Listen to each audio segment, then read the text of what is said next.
We're just about to begin our fifth technical session, Reimagining Governance, the evolving role of boards in 2047. I request you all to please settle down. Delegates at the back, please settle down.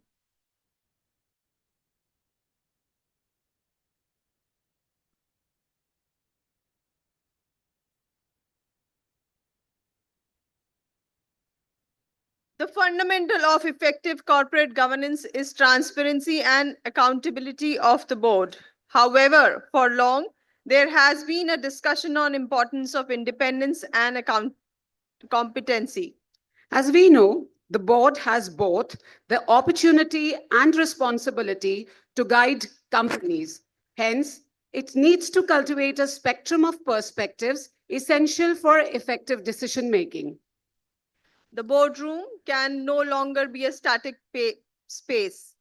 It is seeing an unprecedented change driven by technological advancements, evolving stakeholder expectations, and rapidly shifting regulatory landscape. To deliberate on this evolving role, we have with us for this session Sri M. Damodaran, IAS retired, former chairman, SEBI, and founder and chairperson, Excellence Enablers. CSR Krishnan, former president, the ICSI. Mr. John Heaton, president, the Chartered Governance Institute. Shri Keki Mistry, former vice chairman and CEO, Housing Development Finance Corporation Limited. CS Mohan Kumar, council member, the ICSI. CS Praveen Soni, council member, the ICSI. I request all of you to please come on the dais.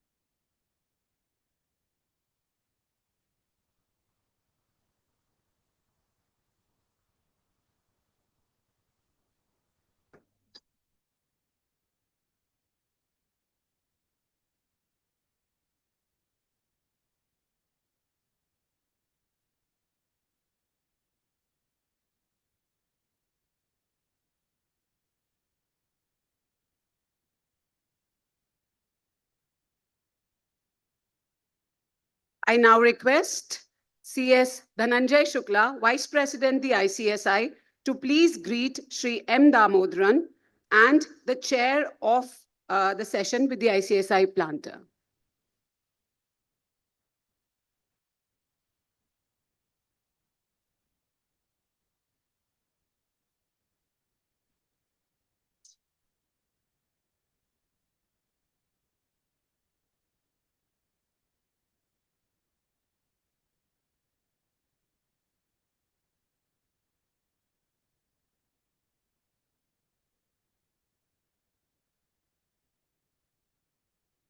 I now request CS Manish Gupta, immediate past president ICSI, to please greet CS R. Krishnan, the former president of the institute, with the planter.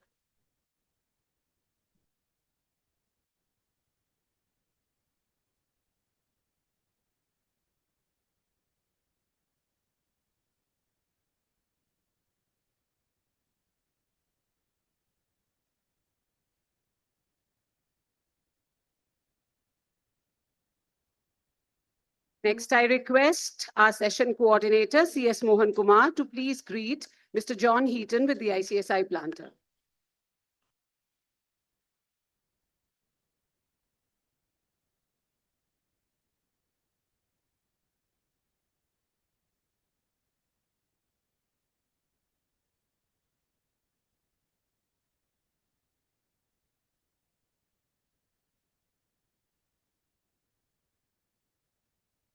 I now request our session coordinator, CS Praveen Soni, to please welcome Shri Keki Mistry.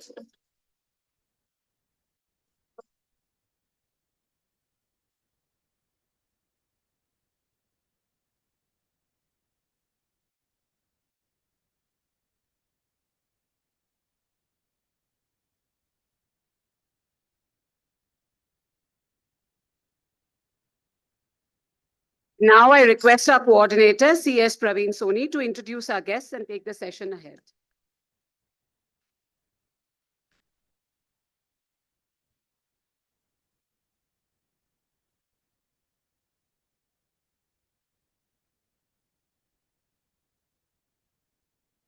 Good morning. A very good morning to each one of you present here with a full program dias with full of illuminate and learned speakers and professionals from the industry. A good morning, very good morning to all of the esteemed speakers of this session, distinguished guests and delegates attending this 52nd National Convention of the ICSI, including those who are doing this convention on virtual basis. I extend my warm welcome to each one of you on the comments of this fifth technical session of the 52nd National Convention of the ICSI. The topic given for this session is Reimagining Governance, the Evolving Role of Board 2047. This makes us to think beyond 2 decades and to think out of the box to understand the evolving role of board in 2047. When the world economy is increasingly interconnected and the dynamic and shaped by the emerging technologies and enhanced regulators, economic and social expectations. Friends, with my 2 decades of experience of working with a corporate, I can say the board plays a critical role in implementing the effective corporate governance practices and to manage and mitigate the risks, to enhance the stakeholders' value and ensure that the company's long-term sustainability within the corporate grounds. In 2047, the governance models are already undergoing significant shifts, and these are driven by the technology challenging social expectations. The evolving business environment, regulatory, and the governance landscape demands greater accountability from the board and necessitating a more flexible, agile, and responsive approach to their responsibilities. With these initial remarks, I would taking this opportunity to briefly introduce my esteemed speakers who will be guiding us through these important topics. The first session chairman, Shri M. Damodaran Please welcome him with big round of applause. Mr. Damodaran is a retired IS officer and Indian corporate advisor, mentor, and former senior government official. He is the founder chairperson of the Excellence Enables Private Limited, an HA in corporate governance advisory firm. With over 52 years of experience, he has worked with the union and state government in regulatory bodies, investment institutions, bank, development financial institutions with the private sector. He is widely acknowledged as one of the India's foremost champion of the corporate governance. We welcome you, sir. The next dynamic personality is Shri R. Krishnan. He is the Managing Director of Associated Global Vet LLP and Independent Director of Kitech Industries and Imavi Industries. He pursues the GDCS, that is a Government Diploma in Company Secretaryship in 1962. He was elected as the first president of the ICSI at the age of 35 years. Please welcome him with a big round of applause. The first president of the ICSI and being the youngest ever president. We welcome you, sir. The next professional is Mr. John Heaton. John is an experienced governance professional with a background in the banking and share registrations. He has been the counsel of the Chartered Governance Institute, previously known as ICSA, since 2012. And he was the president of the UK and Ireland division in 2017-20. He has been the vice president of the Global Institute since 2018 and was elected as president in July 2024. Thank you, sir. We welcome you to the Institute's program convention. My next speaker is Mr. K.K. Mistry, the well-known personality for all the peoples into Mumbai West. He has over 4 decades of diverse experience in the banking and financial sector. He is a former vice chairman and CEO of HDFC Limited, where he played a critical role in the successful transformation of the HDFC Infos into the India's leading financial services conglomerate. He enabled the establishment of HDFC Bank, HDFC Asset Management Company Limited, HDFC Life Insurance Company Limited, SGFC Argo General Insurance Company Limited. We welcome you, sir. Friends, this session attempts to explore the role in the reimagining governance landscape due to the regulatory requirement, technological advancement, climate change, changing social expectations, and the globalization of corporate governance. With these words, I would request the session chair to please give your introductory remarks. Well, over to you, Damodaran sir.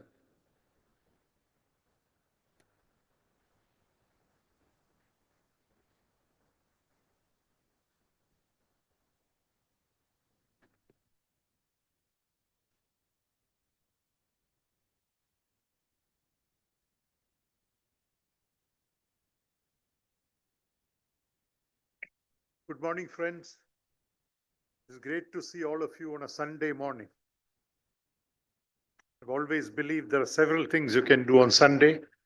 I never imagined that attending conventions would be one of those things that figure in the bucket list of what you need to do. Thank you for having me in your midst. I'm privileged to be part of a panel that has such distinguished members.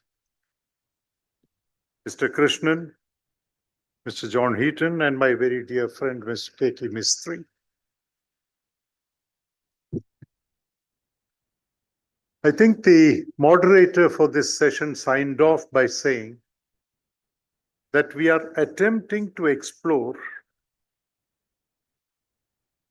what governance will be like in 2047, and I compliment him for using the word attempting to explore. None of us knows what's going to happen in 2047. I have not brought the crystal ball along, I left it behind, so I don't want to take you on a path of saying that things are going to be hunky-dory, things are going to be great. We are never going to have a year like 2047 and stuff like that. And we are going to look at the evolving role of boards. I have been on boards, good boards, bad boards. I have chaired good boards, I've chaired bad boards. I have been on boards in the public sector and in the private sector, and I continue to be on a couple of them. And my learning in all these years has been, I'm sorry to say, that the gap between the expectations from the board and the performance of the board is huge. There is a lot that is required to be done in boardrooms, and boards as they are presently constituted are simply not measuring up. So the first question I asked myself when I saw this topic was, are we going to have boards in 2047? It's 22, 23 years away. Several things are changing all over the world. And there's no guarantee that the boards as we today know it will continue to exist in 2047. I would travel further and say that we shouldn't shed a tear if boards as we know them today don't exist. Because my analysis, and I'm a student of corporate governance, have been one for the last several decades, continue to study it both within India and outside, because I was also a chair of the International Organization of Securities Commissions. And therefore,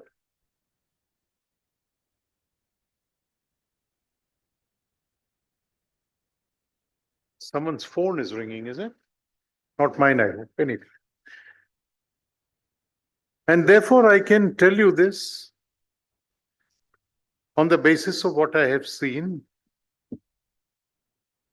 that if boards, without waiting for 2047, don't reinvent themselves today, they should have done it yesterday or the day before, they will cease to be relevant well before 2047. I know several managements are asking the question privately. They're all very respectful people, so they don't ask it publicly, on whether boards serve any purpose at all, or whether these are some persons past their sell-by date who who are in the boardrooms come there once in a while, pass off what is perceived to be wisdom because of who they are. Wisdom is never ex officio, as we have known. And then earn their keep, go back and allow managements, or hopefully allow managements, to run the companies. My understanding is that around 10% of the boards the world over add value. About 20 to 25% are value neutral. And I don't even want to tell you how many are value destroying, because the remainder are value destroying. And I think there was a reason why boards existed. You needed somebody to see whether management was running the company well. And the role clarity is critical. Managements run companies, boards don't run companies. Managements run companies, boards ensure that managements run companies well. Do the boards of today have what it takes to ensure that managements run the company well? That is a question to which I don't have a satisfactory answer. I have an answer, but I don't want to ruin your Sunday morning by telling you what that answer is, right? So when we look into the future, are we going to have a manifestation of gerontocracy in boardrooms? Are we going to get younger people? We've taken the easy way out. All conversations on board diversity are in terms of gender diversity. We don't talk in terms of diversity in terms of age. When is the 40 minus person likely to get into the boardroom? Or will we shut the door on that person saying, no, too young, you won't be able to contribute? But the world has changed. The domain in which companies are operating, many companies operating, has changed. Many of the directors do not have the knowledge and the exposure to keep pace with what is required of them. And they are better off sitting in the homes than in the boardrooms. I don't want to be cynical, but I have to be realistic. Because if we tell ourselves everything is hunky-dory, no problem is going to get solved. We will live in a situation of what I call the 3D situation, which is deny, defy, and decry. We shouldn't get into that situation. And therefore, my ask of professionals like you is to ensure that even if you don't do it publicly, ask yourself whether the boards that you're associated with are delivering what they're expected to deliver. Not in terms of coming to meetings regularly, not in terms of pretending to have read the agenda notes, not in terms of asking questions because questions have to be asked by somebody, whether those questions are topical or relevant, nobody bothers. But in terms of the value add that you expected when you got these people on the board, and whether you're seeing it now. And I think one of the problems is in the Companies Act itself, when it said that a director shall have a term not exceeding 5 years and can have another term of 5 years. Every company decided to give the directors 5-year terms. Why? Because it's cumbersome to go back to the shareholders and ask for the directors to be re-elected. So why give them a 2 or a 3-year term? The law says not exceeding 5 years, so you give 5 years. So you have directors who are on boards who, once they have gotten, are not challenged to see that they belong in that boardroom, not challenged to see that in order to keep their place in the board, they have to continuously keep pace with what is happening in the business, what is happening in industry, what is happening in the economy, not just in terms of whether boxes are being ticked. That's not the job of directors. That is an area that needs to be addressed. And if all of you together maybe take that task upon yourselves, we will see some results quickly, because you are the conscience keepers. Those that work with companies, you are the conscience keepers of the boardroom. People that come and go once in 3 months, once in 2 months, or whatever, cannot pretend to be conscience keepers. They don't know enough. They don't have skin in the game to do that.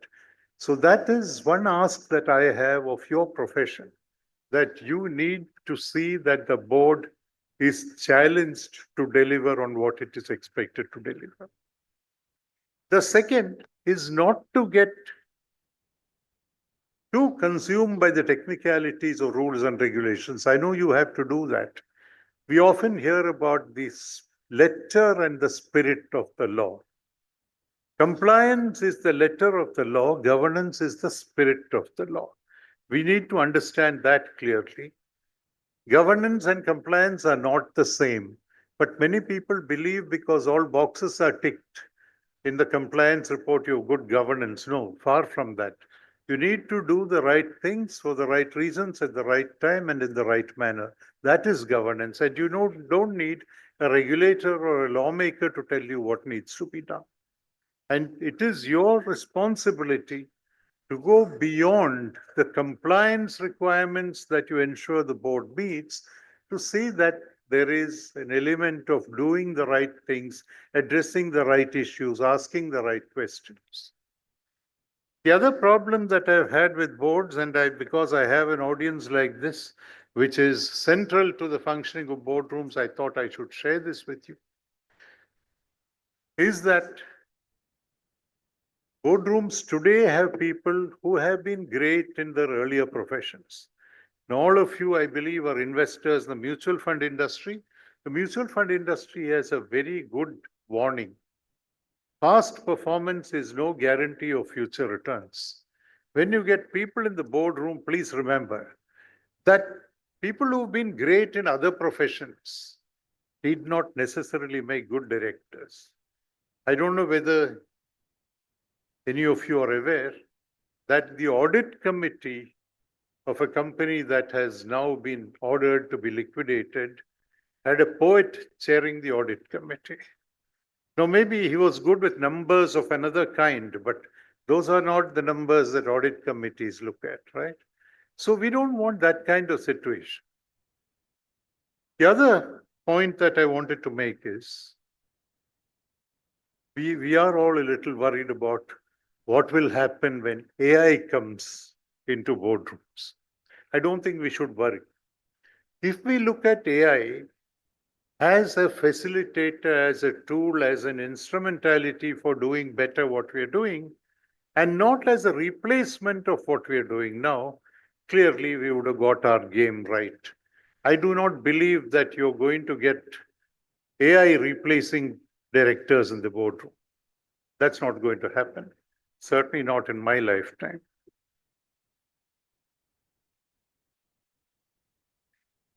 There is also one last thought I wanted to share with you, which is there are lots of companies today that are starting out, entrepreneurs who have fire in the belly, because you need fire in the belly in order to be an entrepreneur. But if you don't have governance, that fire will burn from within and burn out that entrepreneur. And we've seen examples of that too.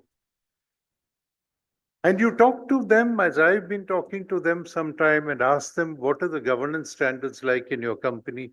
They said, we'll get there. We're focusing on growth and valuation now. We'll get to governance in a while. And I always tell them that I know none of you use the dictionary now. Now we all refer to Google and stuff like that. But go to the dictionary and look at two words, how they're placed. One is greed and the other is grief. Grief comes a few pages after greed, not too many pages after that. So if greed is what drives your business, if that is what informs your business decisions, you will come face to face with grief reasonably quickly, and there are any number of examples that we are aware of. So my message to you is this. I don't intend to be preachy, but I still have a message, which is, it's not what you do that's important. It is why you do certain things and how you do certain things that is important. Because what you do is stated in law and regulation. But if you don't get your board to think on the lines of, why do we have this provision? What does it seek to address? And the very last thought that I have is there are only two problems in the world. Whether in our families, in our society, in companies, wherever, there are only two problems. Everything else is a derivative. The first problem is conflict of interest. The second problem is asymmetry of information. If both of these can be tackled, then all their children and grandchildren will get tackled. But do you have systems in place to address both these issues? Do we recognize conflict, not just existing conflict, but potential conflict? Do we have safeguards to address that? Do we look at how asymmetry of information is destroying boardrooms because somebody knows, somebody gets information, somebody gets it faster, somebody gets more information, somebody else is marginalized in the process. And then you expect the board to act as a cohesive collective entity. These are real issues that need to be addressed. I don't want to go on because there are people that are going to share their experiences, which I'm hoping will be more positive than mine.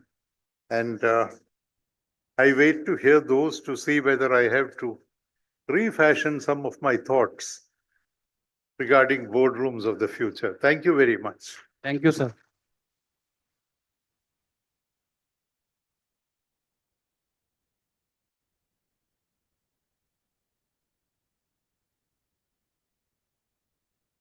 Thank you so much, Damodaran sir, for giving insight on the topic and beginning from whether there will be a board in 2047. Amazing amount of the knowledge shares by you, sir. I, I would now request and call upon to the speaker for this next session, Shri R. Krishnan ji, the youngest president of the ICSI.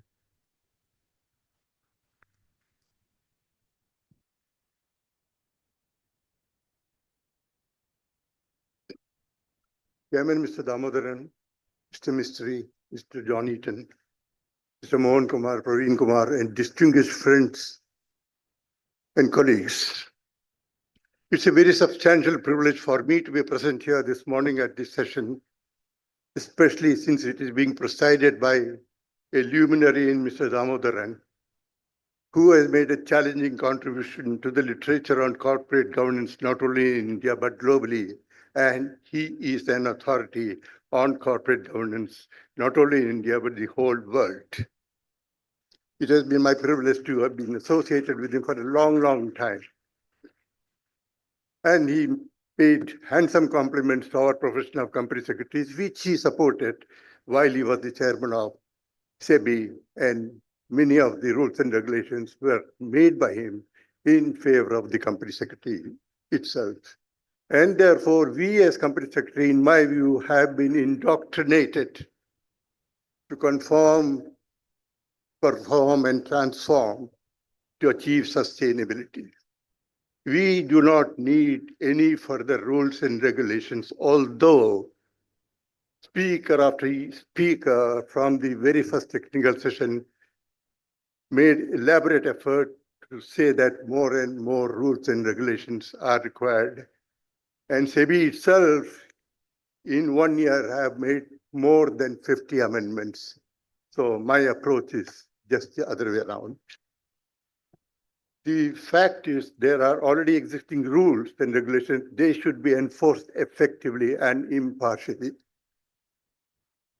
The regulatory overkill, coupled with the duplicity, overlapping, and multiplicity of the various regulators has thwarted the growth of the country.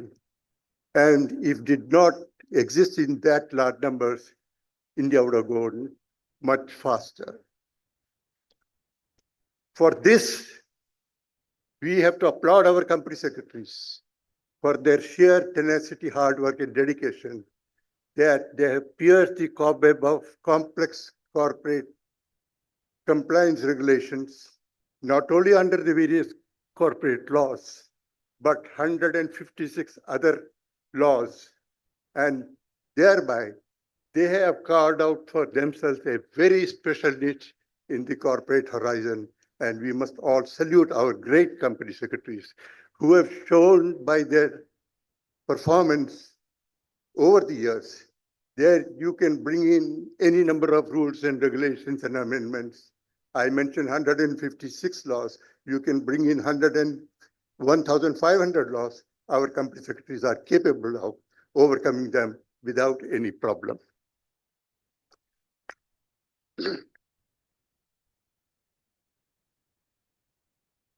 You might have all heard about the Corporate Governance Committee of Naresh Chandra. That happened because the United States of America promulgated Sarbanes-Oxley legislation in 2000 as if it was a panacea of all ills. It was a major classic policy blunder where the unintended consequences were worse than what the contemplated advantages were. But it made such a hue and cry and publicity in the whole of this country. The government of India was constrained to constitute a committee headed by the Cabinet Secretary, Mr. Naresh Chandra, and I was co-opted as a member, as a nominee on behalf of the Institute as a president. Naresh Chandra Committee went through this report of Sarbanes-Oxley legislation very critically and came to the inescapable conclusion that there is considerable overlapping between the MCA and SEBI, and that this overlapping should be removed based on two fundamental principles. One, subordinate legislation cannot supersede the legislation enacted by the Parliament, such as the Companies Act. And secondly, the doctrine of occupied space must be respected and complied with, meaning thereby, if there is any amendment or any change you require in the Companies Act, any authority, any regulator from any sector must discuss the matter with the MCA and arrive at a consensus before making that. While the entire report of the various corporate governance committees were accepted and implemented in the 2013 Companies Act, this particular recommendation of the National Committee was ignored, not agreed upon. And that is why we are now facing this music. And therefore, SEBI continues to keep on amending on a daily basis. And we have nothing but to suffer that. But our company secretaries are capable of tackling them, no matter what is the number of amendments you are making.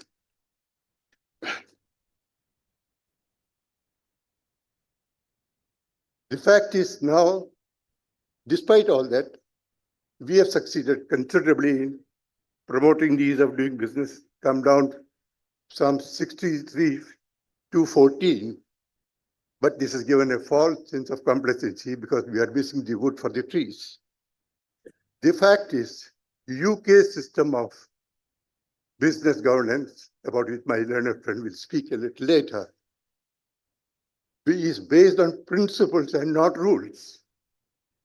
And therefore, it brings down the cost to the companies of doing business. The Cadbury Committee came out with a combined code of corporate governance, but that is only a model, it is not mandatory. The companies need not follow that code of corporate governance. They are at liberty to formulate their own system of corporate governance, and that is more than enough. The fundamental relationship in the UK system is between the company and the shareholders, and not between the company and the regulators. Thereby, they're reducing the cost to the companies of governance. And because of that, UK outperforms all other countries in the matter of corporate governance. And because of their lower costs and higher efficiency, many of the companies in the USA have shifted to UK because of that reason. It's true, a lot of credit must go to the Cadbury Committee, which formulated the principle of comply or explain, meaning thereby it is not mandatory on your part to comply. If discretion is yours. If you do not want to comply, please make a statement in your annual report to the shareholders, not to the regulators, as to why you are not able to comply. And that is good enough.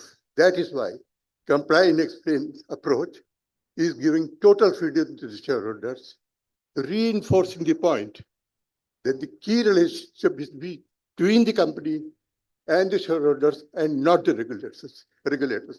Regulators do not come in the picture. That is a great thing.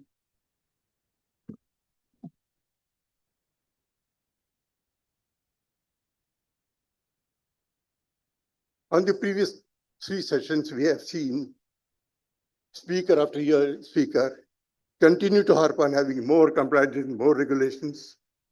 And we had learned speakers from SEBI. They also supported that. Although in passing, they also said it is true that there are too many regulations. And as I said in the opening remarks, the multiplicity of regulations is killing us. One speaker went on to say that so many compliance regulations are coming and being amended on a daily basis that you are forced to appoint a company secretary. This is far from reality. Company secretary's function certainly is not only compliant, it is his duty to comply, and he can comply with not with one regulation, thousands of regulations, but his main responsibility is elsewhere. We have lost sight of it. If you see the first conference, which was conducted in Madras on 14th May 1970, under the chairmanship of D.L. Majumdar ICS, who took the inaugural session, and Mr. R. Prasad ICS, who took the second session. 2 years after the institute was incorporated in 1968, that the role of the company secretary is that of a generalist role, so that he has the total overall view of all aspects of company's operations.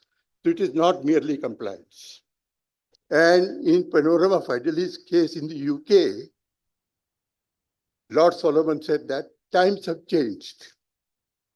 The company secretary is not merely an officer of the company, he is the chief executive officer of the company.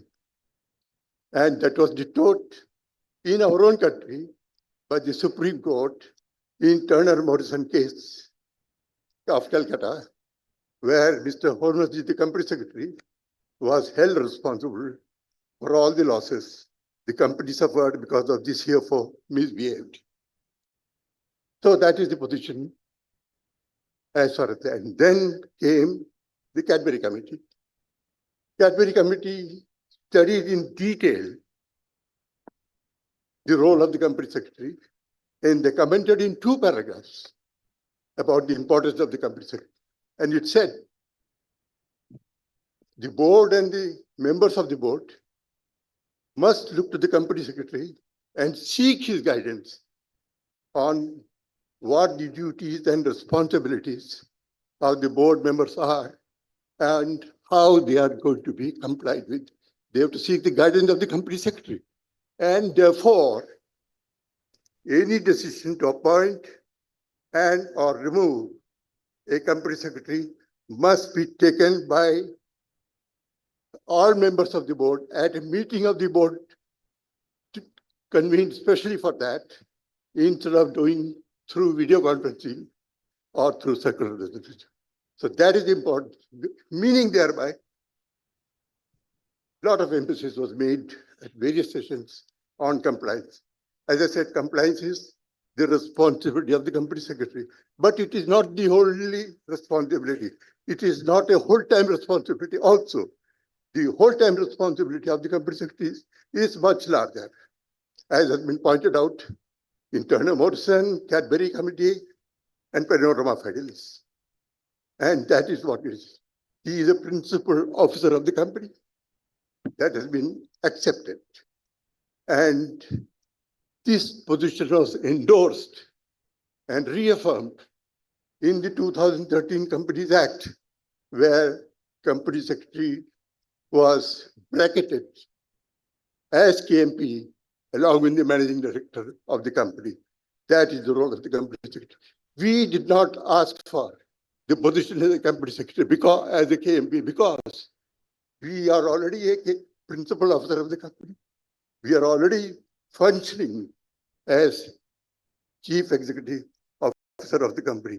We have today reached a position where company secretaries in that enlarged role, including compliance, is in great demand. There's a vacuum, there's a shortfall of company secretaries. We do not have adequate company secretaries.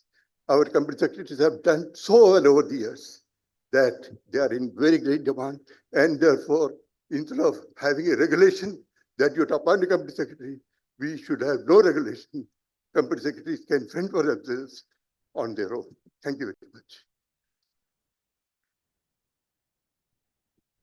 Thank you, Krishnan sir. Thanks for insights. I will now invite John to kindly please address the gatherings. Thank you. Over to you, John.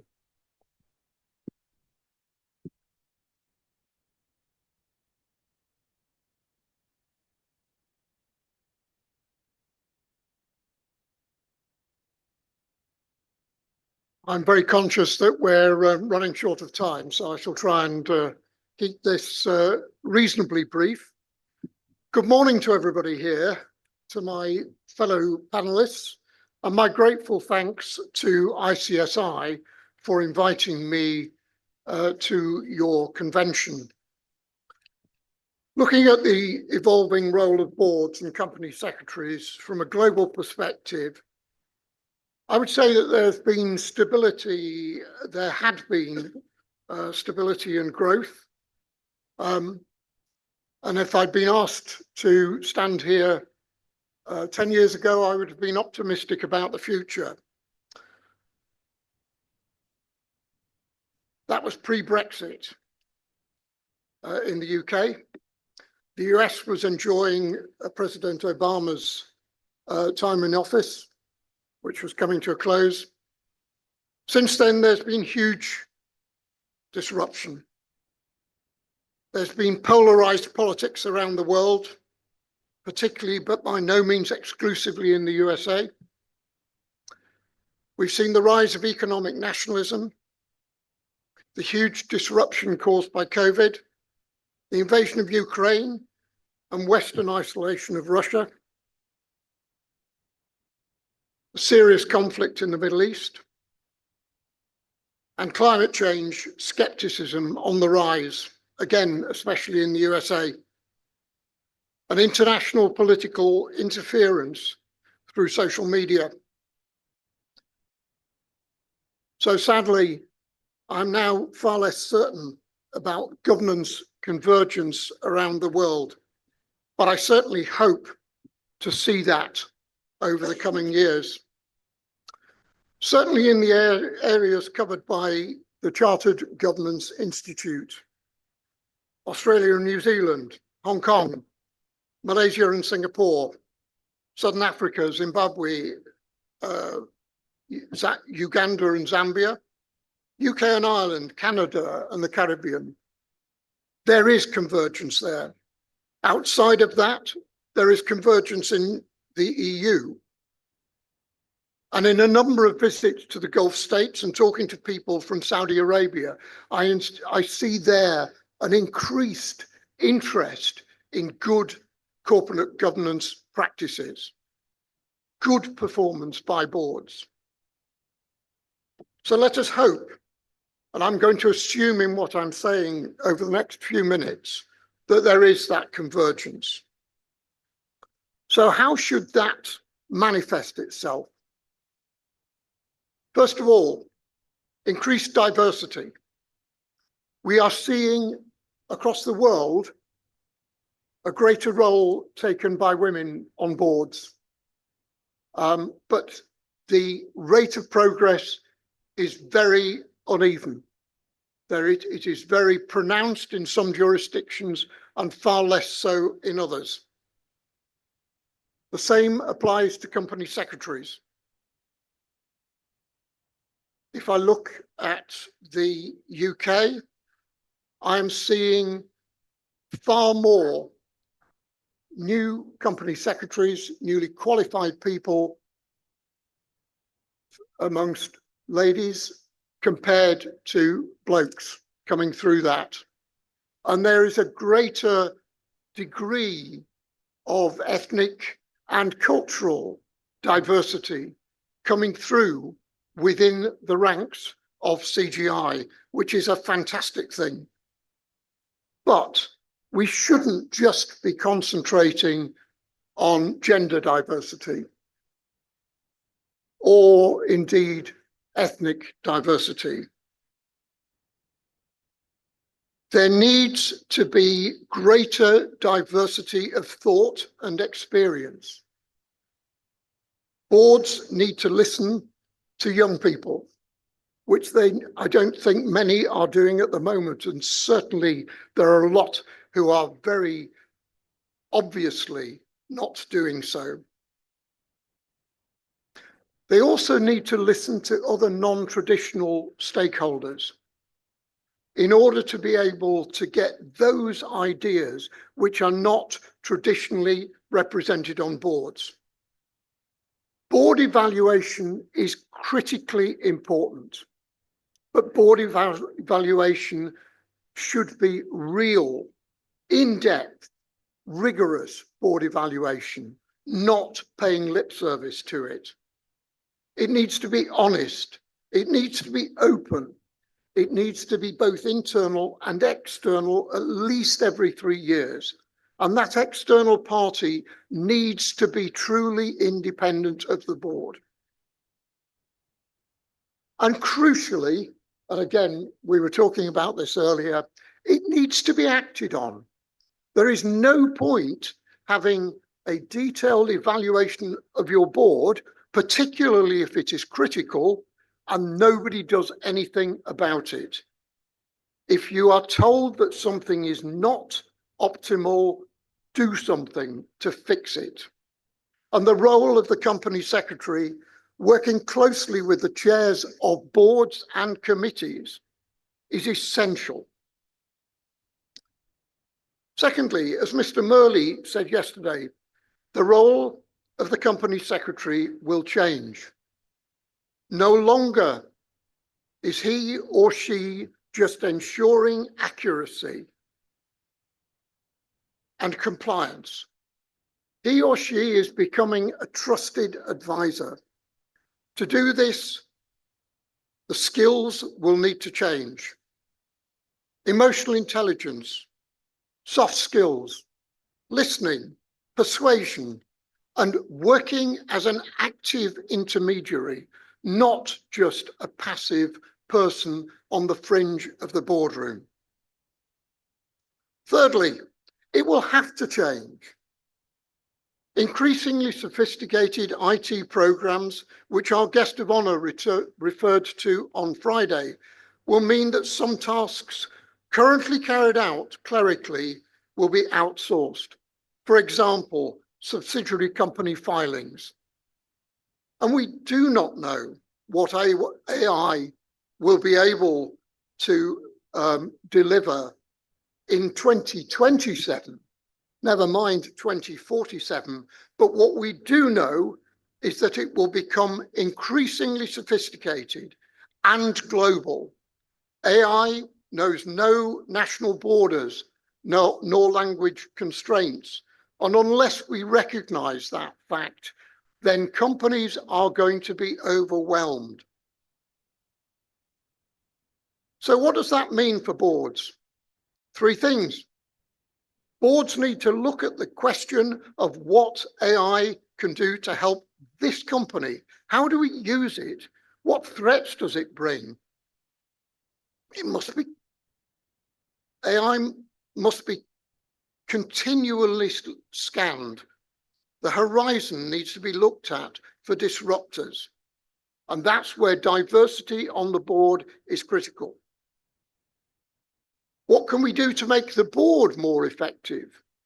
There are plenty of tools which can now be used to help boards. Crucially, how does the board ensure good governance of AI? What do I mean by that? Is the company using AI ethically? As has been mentioned, how does it meet data security requirements? This needs to be actively managed. It cannot just be left to technical experts in your IT departments. ESG or sustainability reporting will become increasingly sophisticated. Climate change and its devastating impact is becoming increasingly evident. Stakeholders, both large and small investors, and the workforce will demand that this is taken seriously by the organisation. And that responsibility leads to both acting and reporting on what they are doing. There will be increased demand for not only good sustainability reporting, but assurance that that is good. And that is a trend we are seeing worldwide. Finally, the requirements for good company secretaries or governance professionals will grow. I've been reading about the numbers of IPOs in India. As the economy expands, more will be needed and more will be asked of them. Inexperienced boards referred to earlier will need professional, capable assistance to ensure good governance. The speaker from Malaysia yesterday spoke about the need for a global qualification and publicising the value of good governance across the world. That's already in existence. The MOU between the ICSI and the Chartered Governance Institute means that members of both can move easily and take the qualification and become members of the other. By working together, I believe that ICSI and the Chartered Governance Institute can promote not only the value of good governance, but how that good governance can be achieved in practice. Thank you, ladies and gentlemen.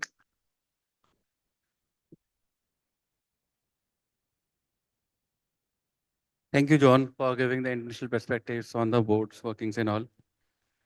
Now I request Shri K.K. Bistri ji to please address with the ideas. Please welcome with a round of applause. Mr. Damodaran, members on the panel, ladies and gentlemen, a very good morning to all of you. I would like to first of all thank the Institute of Company Secretaries for inviting me to speak to all of you here today. Corporate governance is often looked upon as a means to measure how well companies are run. Investors use corporate governance as an indicator to judge the quality of a company's management and the effectiveness of its board. A majority of Indian companies are fully aware that sound principles of corporate governance are a very necessary tool for their development and sustainability. Value-driven governance increases the worth of these companies, especially if they wish to distinguish themselves from their competitors. Companies and independent directors are beginning to take notice of increased demands for accountability, and many of them, maybe not all, are responding by better aligning themselves with the spirit of the rules and regulations on governance. Global investors are extremely cautious in identifying the companies where they invest, and one of their main focus areas is good governance. These investors are willing to pay a very big premium to companies where governance practices are perceived to be strong. As a result, a majority of Indian companies are aware that robust governance has a premium, and that if their policies and practices fail to meet high ethical standards, they will be exposed to serious reputational risks, which in turn would impact their business. Corporate governance in India is unique in the sense that Indian companies are divided into various categories. Each have their own characteristics. There are four broad types of companies in India. First is family-owned or promoter-controlled enterprises. Second is public sector enterprises. Third is multinational companies. And fourth is private sector companies that are not family-owned and do not have a dominant promoter. Each of these boards have their own set of issues and challenges. Hence, best practices in corporate governance need to address all these issues.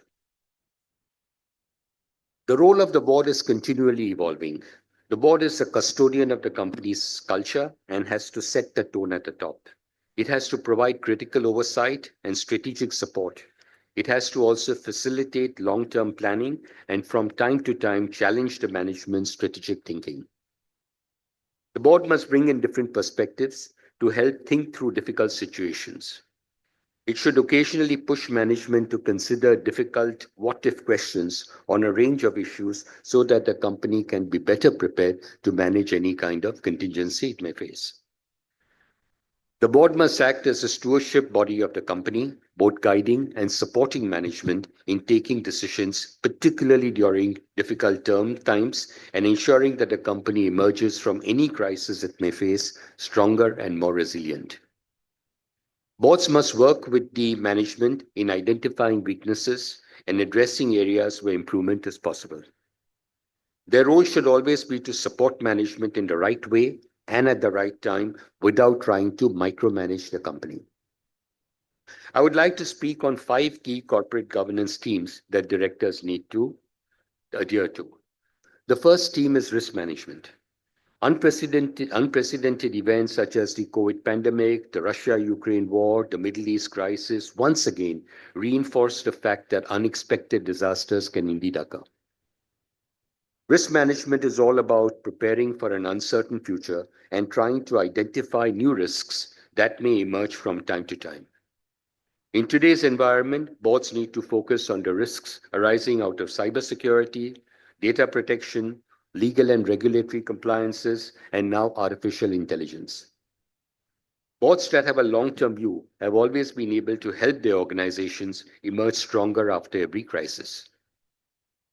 Risk oversight is an important governance priority of institutional investors, and most investors, particularly the foreign investors, are now asking for more transparent disclosures on board-level activities and performances with respect to risk oversight. Board members should be familiar with the key risks that a company faces. They must ensure that the company has an appropriate risk management framework which is consistent with its size and the nature of its business, and that this framework is constantly reviewed so that new risks are identified. The saying that the best risk management framework is one that fortifies the balance sheet in good times so as to create sufficient ammunition to tackle a downturn will always hold true. The second theme is the role of independent directors. One of the key criteria to measure the performance of the board is the quality of independent directors. Within the ecosystem of corporate governance, independent directors carry a unique responsibility of being a conduit between the various stakeholders and the management of the company. In other words, they are the gatekeepers of compliance and governance.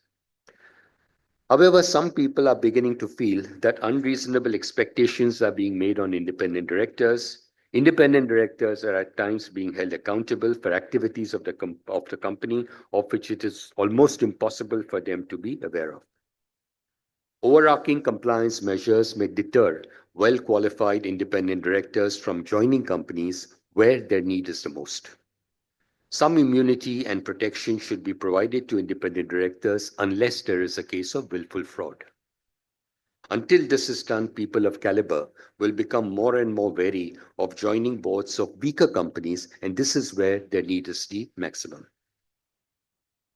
A board can operate at an optimum level only if it has truly independent members. The difference between a good board and a great one is the quality of the people sitting around the table. The third theme that I will talk about is the rising expectations from the board. In today's scenario, directors have to keep pace with continuous technological disruptions such as cybersecurity, digital transformation, and now artificial intelligence. They are expected to advise the management on how to cope up with changing times. Boards will need to ensure that its members possess the appropriate competencies needed to oversee strategic opportunities and risks. For this purpose, boards need to have an open approach to board refreshment and succession planning. The goal is to foster a culture where the board is viewed as a dynamic group committed to the best interests of the stakeholders of the company. The board's annual evaluation process should shift from a compliance exercise to a deeper, more insightful evaluation of how the board is performing. Board should conduct a meaningful evaluation through an independent third party every few years.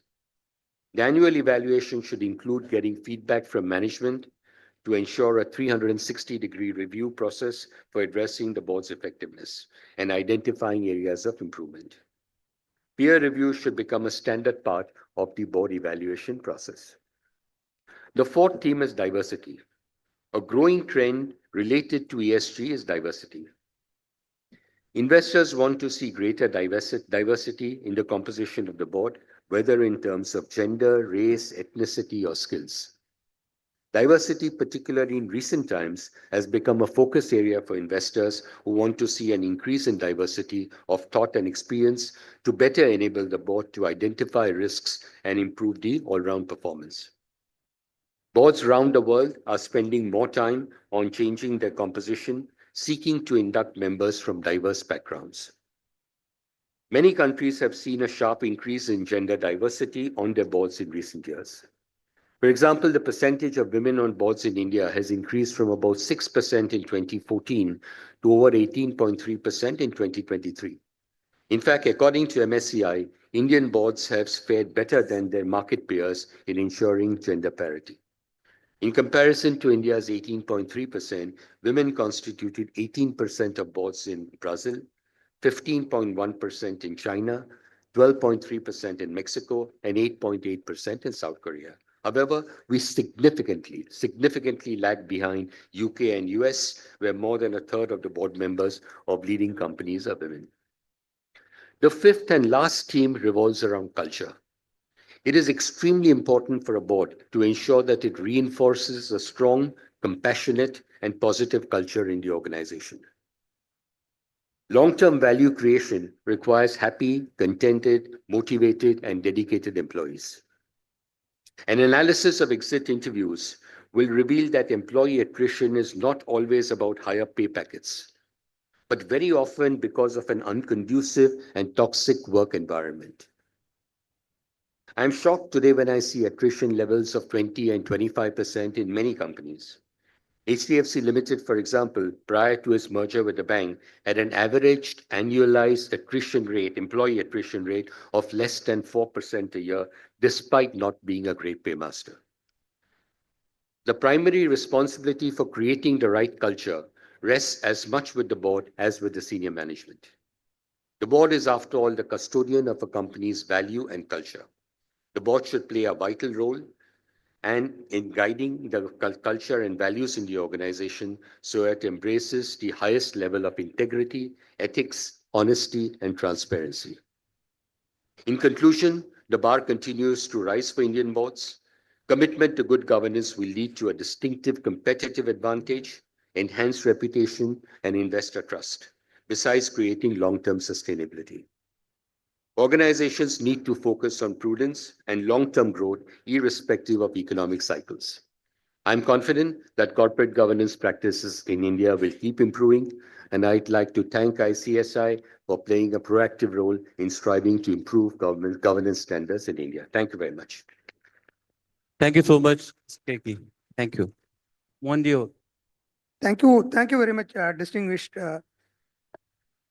speakers. We'll have a very short question and answer session. Probably we will have one question each to the panelists.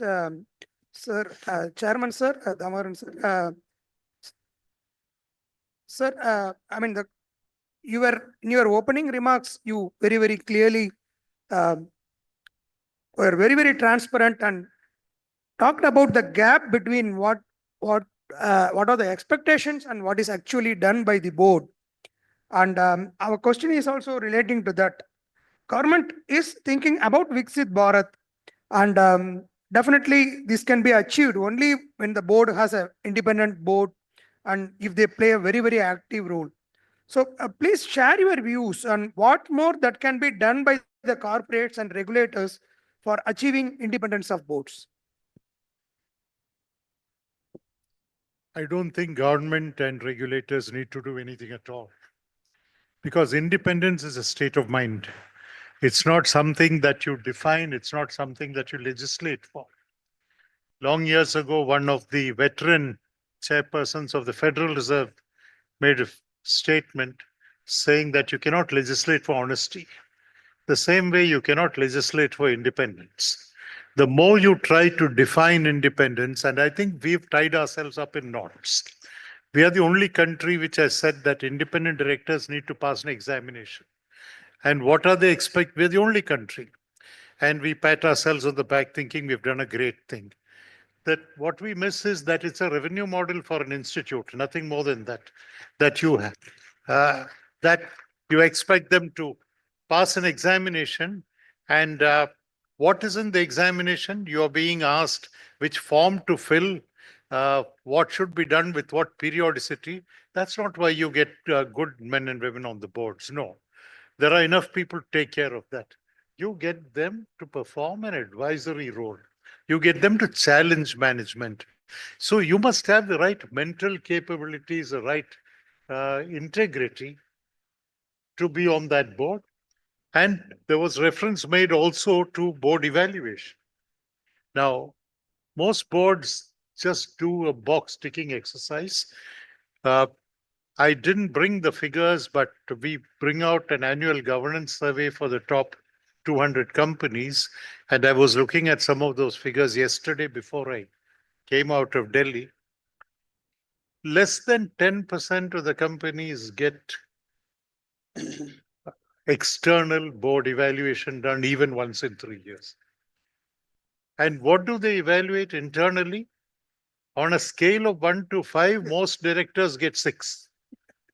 So, and then you wonder that if this is such a great board, what is happening? You know, I am a civil servant of many years standing before I retired and came out.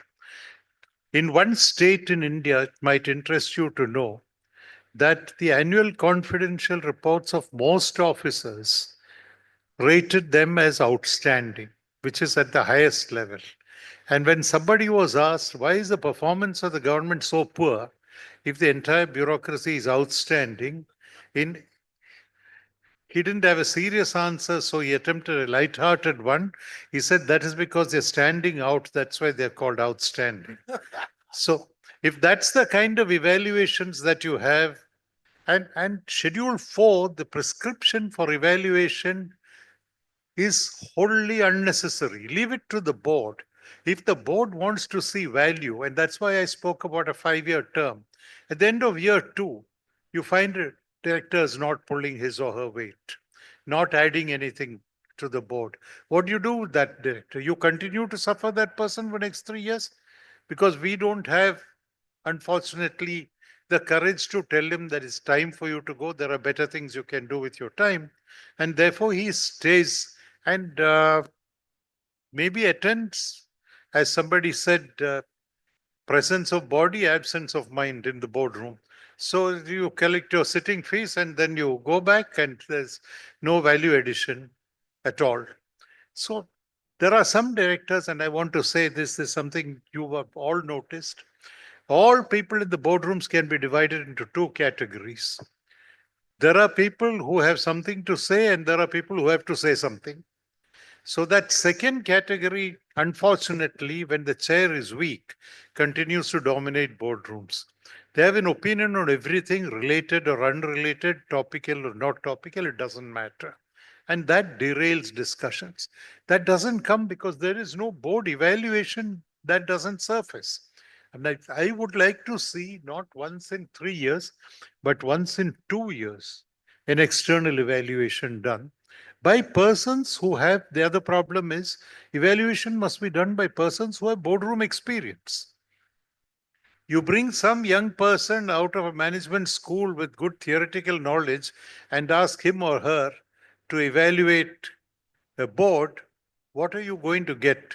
There was reference which Mr. Krishnan made to Mr. Naresh Chandra, and I must say something about Naresh Chandra. The company on whose board he was going through an evaluation by an external evaluation agency. And this was being done by a young lady with 3 years experience in the faculty of an institute, not been anywhere near a boardroom. Naresh Chandra, for those who know him, was somewhat generously built. He was not a slim person. And she asked him, Mr. Chandra, do you uh, actually pull your weight in the boardroom? Naresh Chandra was at that point of time 76 years old. So and he was a bachelor, as most of us know. So he told the lady that, look, if I had married at the right time, you would have been my granddaughter. Maybe you need to phrase that question a little better rather than the way you put it. That kind of evaluation is not going to add any value to any company. So leave governments out of how to improve the independence of directors, leave regulators out. Neither of them can contribute. Don't attempt to tinker with definitions or regulation. Just leave it to the directors to ask themselves, am I conducting myself independently? Am I deciding for myself? Or am I going by what somebody else wants me to do, whether it's a promoter or a lead independent director or whoever? We shouldn't allow government to come. One last thought on this. We don't need more regulations. I have always believed we need better regulation, not more regulations. And especially post 2008, we've had regulators waking up every morning and writing regulations all over the world, not just securities market regulators, but everybody in the financial sector. Somebody asked me, how do you keep pace with this if you're a regulated entity? I said, wake up early in the morning. You will be guided by yesterday's regulation for a few hours. That's the best I can promise you, nothing more than that. So I think it's important not to overprescribe, not to overregulate. Let things be. Have a robust evaluation process. Take out the guys that don't perform. Thank you, sir. Thank you, sir. Thank you so much. I'll come for the question with Mr. K.K. Mistry, sir. Chairman, sir, in its Mr. Mistry. You want to ask me a question? No. If you permit me, I No, can ask. You ask me. That's easy. You Yeah. ask me a question. I have a great question. You know, in a side conversation a few minutes ago, after I had finished saying what I had to say, Keki told me there are some good boards actually in India. They're not all as bad. I didn't say all are bad. I said a small percentage are value adding. But tell me, how do you tell a good board from a bad board? Is it the kind of challenge that you mount to management? Because you can have a board with peaceful coexistence, or you can have a board where there is a constructive challenge. What is Well, a good board? yeah, I think in my opinion, it is neither a peaceful board nor a board where there are constant fights which constitute a good board. I think a good board is one where the management and the board members are aligned to a great extent. The board's role is really to support the management, not to micromanage every activity that the management is trying to do, but at the same time, keeping an oversight on compliance, keeping an oversight on culture, keeping an oversight on making sure that the right things are being done for all the stakeholders. And I think the role of the board is also to question the management. It's not that it's all hunky-dory, it's to come and have a cup of tea or biscuits or whatever and go back home. No, I think it's also questioning the management at times, challenging them. So if the management comes up with certain ideas, you challenge them, you ask them more and more questions which are relevant, which are meaningful, where diversity helps a lot. Because if you have a more diverse board, and when I talk of diversity, it's not diversity of men and women, it's diversity of every possible kind, diversity of age, diversity of education, diversity of ethnicity, gender, and everything else. So that brings in more challenge to the management, but at the same time, it should not be a situation where the board and the management keep fighting, and there is a lot of ill feeling which exists. Just to supplement that, if the board recognizes it that it's the seat of wisdom and that management is the seat of knowledge, then the last problem that you mentioned will not occur. Thank you, sir. Thank you. So, Mr. K.K. has already given the views. I'll ask the question with John. First, I'll come to you. I have a Uh, question also actually for you.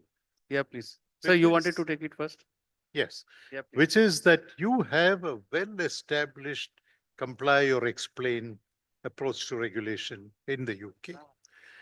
The Indian Companies Act has only one provision for comply or explain, which was for CSR, And that has also been abandoned because, as Mr. Krishnan said, explain to whom? In India, it is now being interpreted as explain to the regulator, not to the shareholders. Is that a function of the culture of the stakeholder community that comply or explain works in the UK? Well, it's not.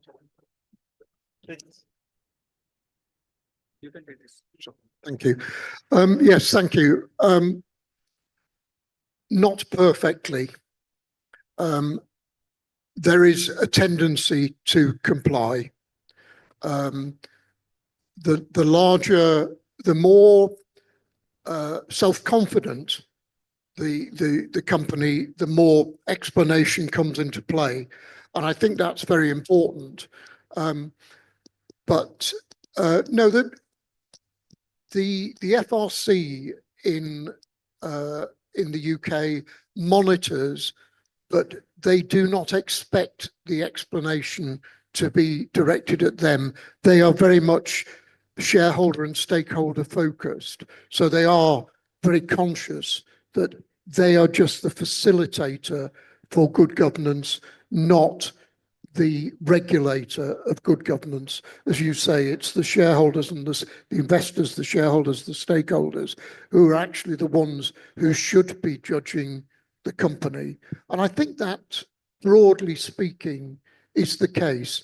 But I think equally, some of the challenge, there was reference yesterday to proxy advisors, some of the challenge to boards is actually misdirected as well, because sometimes I think it's the proxy advisor that uses the box ticking comply matrix rather than seeking an explanation. But of course, at the end of the day, it should be the company itself which is providing that explanation proactively. They should be saying, this is what we are doing. We're doing it because we believe in it. And actually, this is the best thing for the company, for its shareholders, for its investors, for its stakeholders. And that's why we're doing it.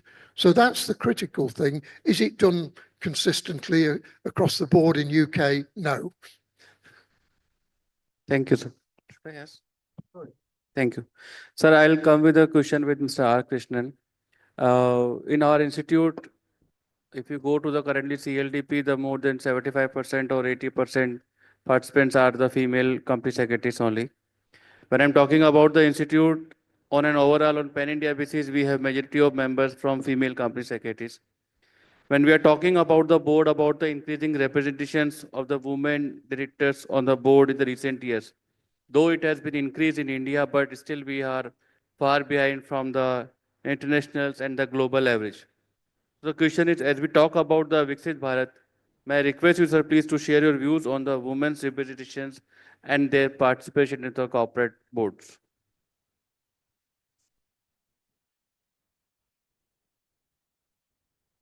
Yes, you are quite right.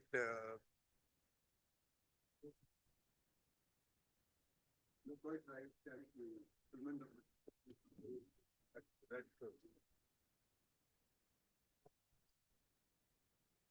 Are you able to hear now?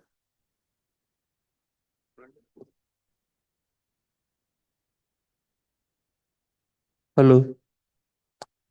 Are you able to hear now? Hello.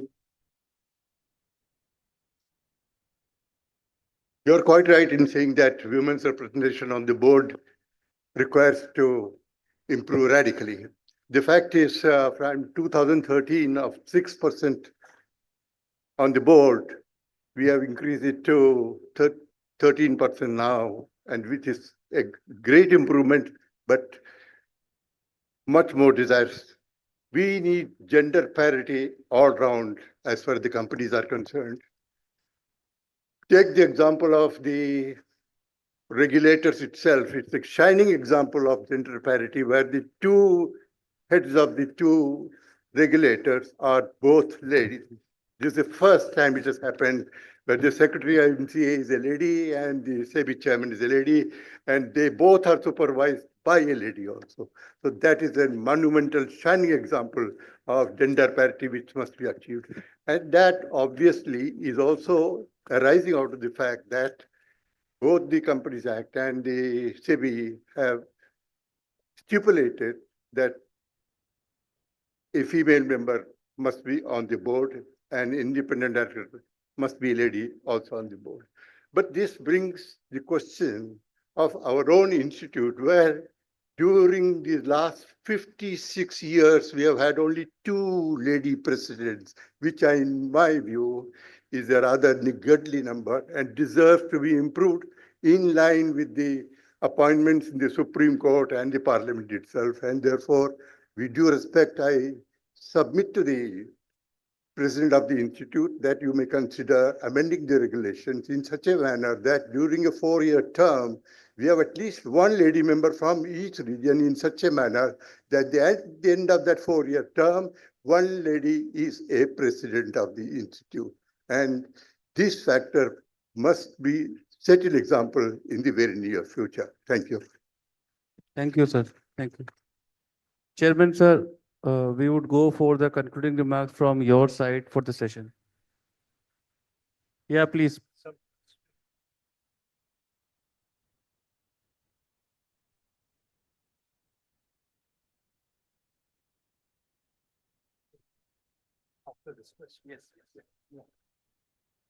Thanks, Mr. Damodar. You are always you are advocated for the highest standards of corporate governance implementation in India. I'm coming from a background having almost 35 years of experience in a multinational, and also I am on the board of few companies. But my experience is that although there is an improvement in the standards of corporate governance in India, but especially when it comes to Indian promoters, they are complying because it is mandatory. It is not voluntary. Many of them for various reasons. Even the selection of independent directors, they always go for their comfort level. Most of them will look for S-man, although we say as per regulation, one need to be independent and all that. But I just wanted to, I know it's a reality and it will take some time to come to that level of corporate governance. I just wanted you to share your thought process or any improvement area, how we can improve this and change the mindset of the Indian promoters. Thank you. Firstly, I think we should not tar all promoters with the same brush. There are enlightened promoters who believe that getting good people on the board is going to benefit the company and benefit them in the process. I've seen evidence of that. Equally, companies that are professionally led, this is the expression that I hear once in a while, that companies that are led by professionals are professionally led. That's not true. Because a professional leads a company doesn't mean it's being led professionally. We've seen any number of examples of that also. Family businesses somehow seem to have to contend with this criticism that, they place family above the interests of other stakeholders. Again, not true, not just in India.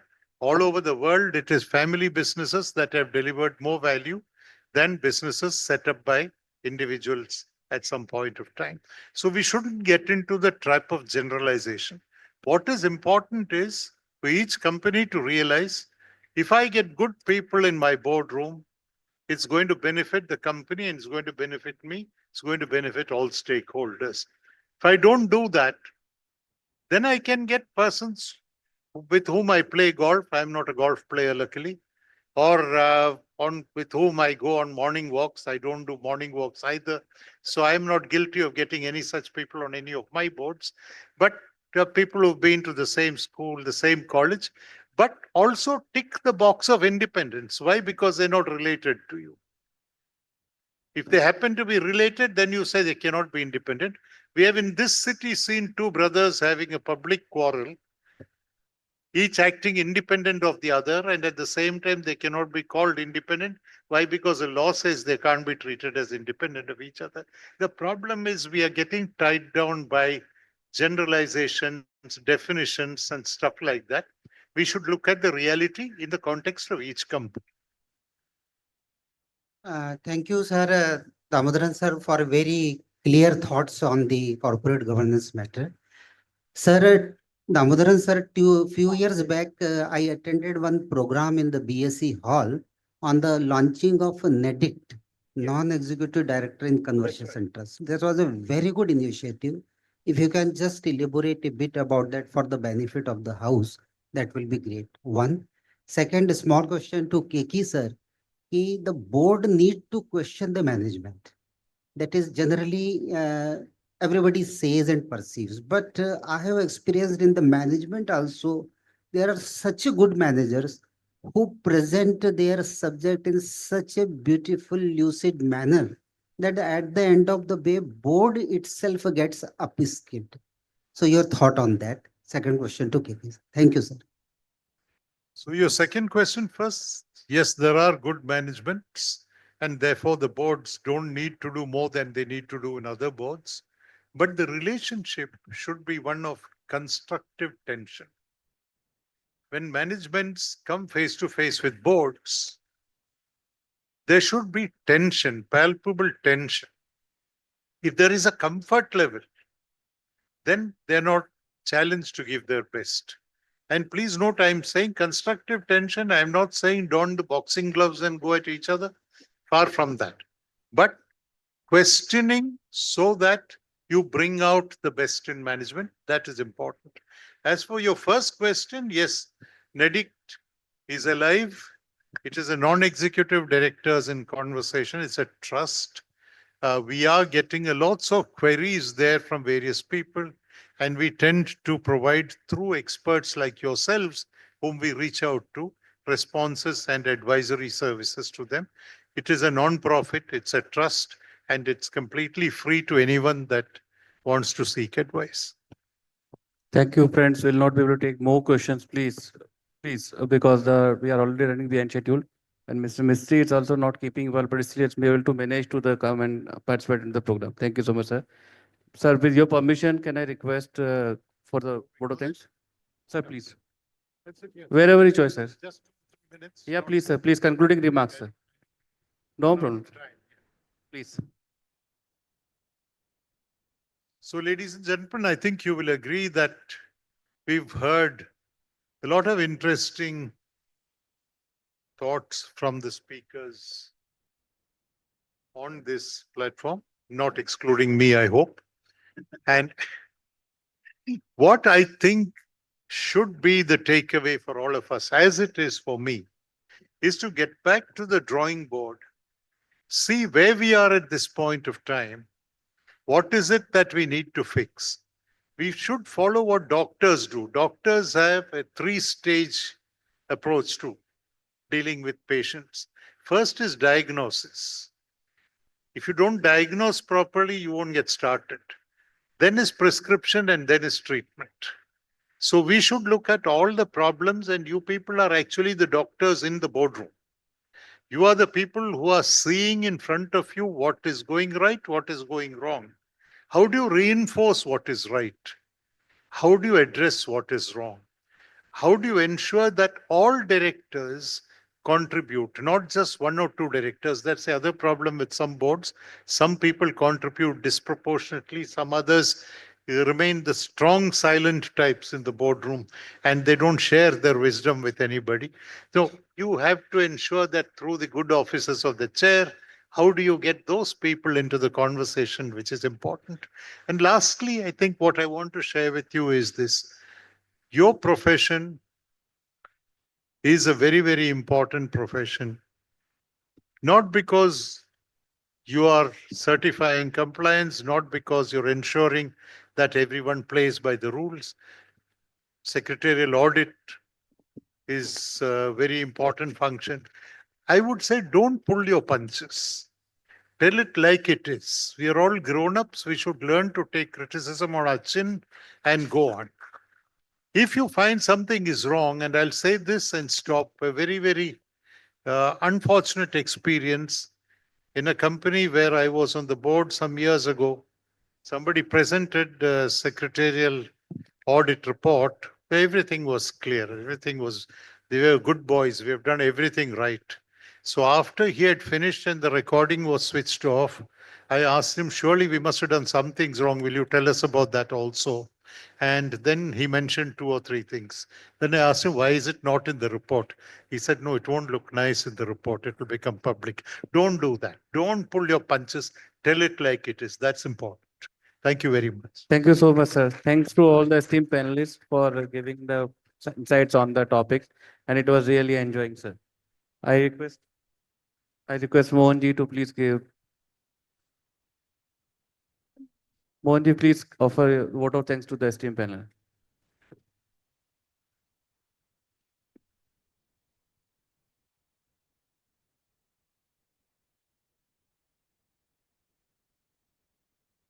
Hello. Hello.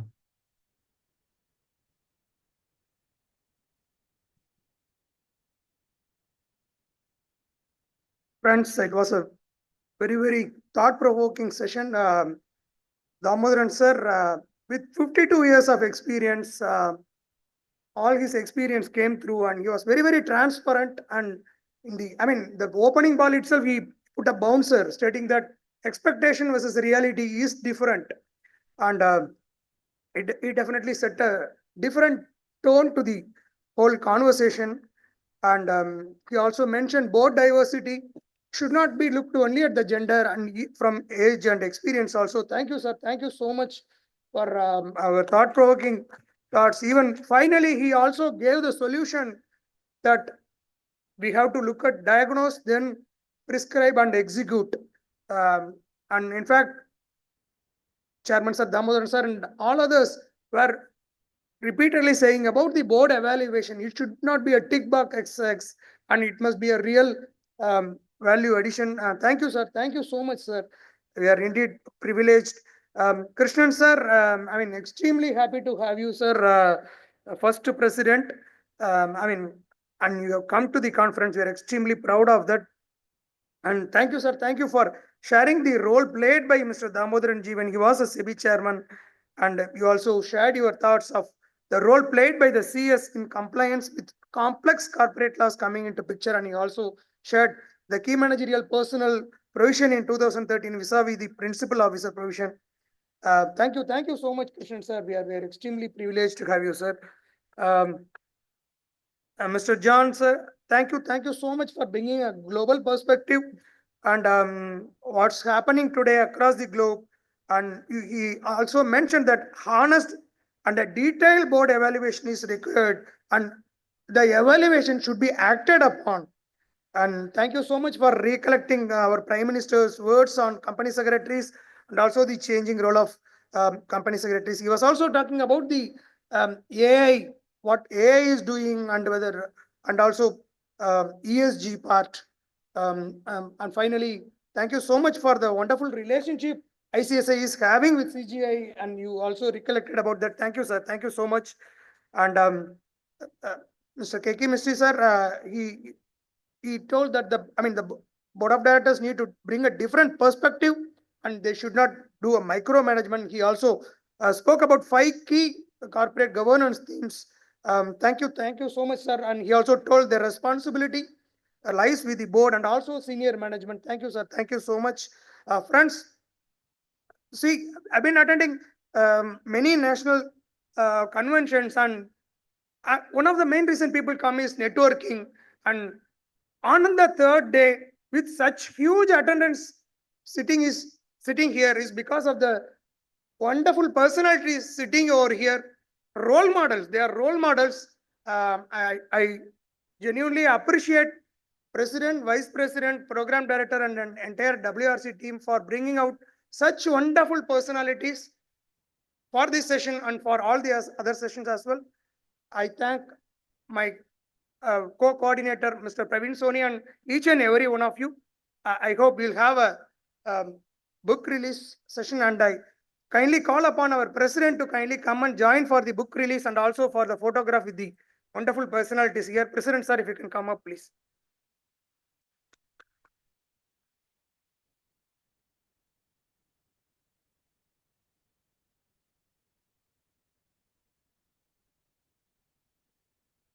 The publication that we are releasing is the FAQ on the ICSI Management and Development of Company Secretaries in Practice Guidelines 2023. The Right. ICSI Management and Development of Company Secretaries in Practice Guidelines 2023 are a consolidation of all relevant guidelines along with the processes involved therein in a coherent manner. These FAQs further facilitate company secretaries in practice in ensuring ease of reference and enhanced comprehension of the guidelines.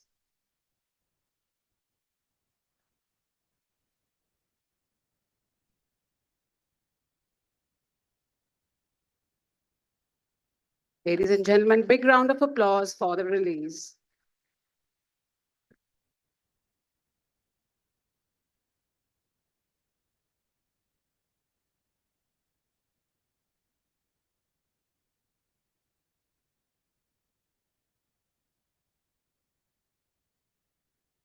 I now request CS Nisar Ahmed, former president, the ICSI, to kindly come on the dais and present a memento to our guest and chair of the session, Shri M. Damodaran, as a token of gratitude from the ICSI.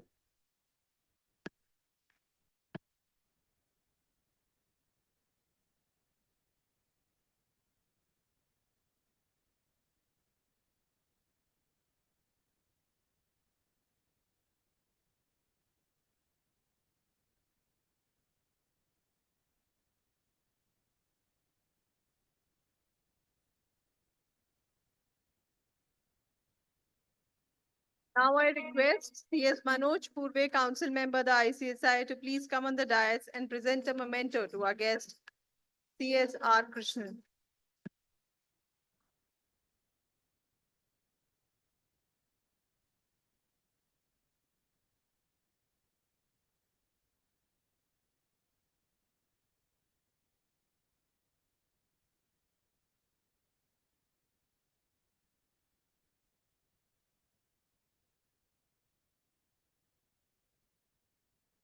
Next, I request CS Jatin Singhal, Chairman NIRC of ICSI, to kindly come on the dais and present a memento to our guest, Mr. John Heaton.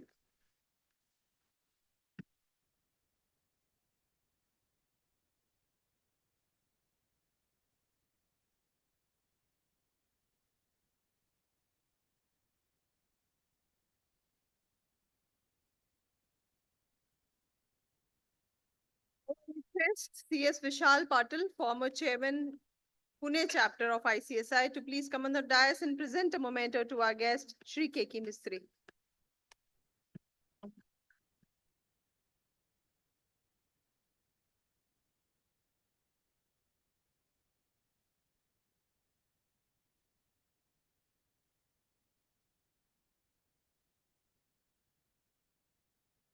A huge round of applause, ladies and gentlemen, for all our esteemed panelists.